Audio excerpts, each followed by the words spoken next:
Hello guys, welcome back. In this video I will show you how to unblock someone on Roblox.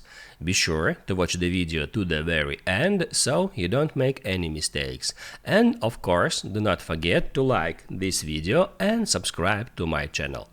So let's begin, and first open up Roblox app. Once it's loaded, hit right here at 3 dots icon and then scroll down until you find settings.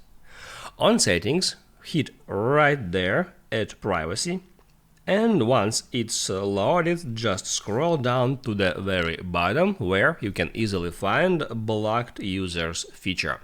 As you can see, I have blocked one of 100 users, and I can hit right there at show button to see the list of all blocked users. And right here you can easily unblock anyone just by hitting at unblock button next to person's username. In that simple way.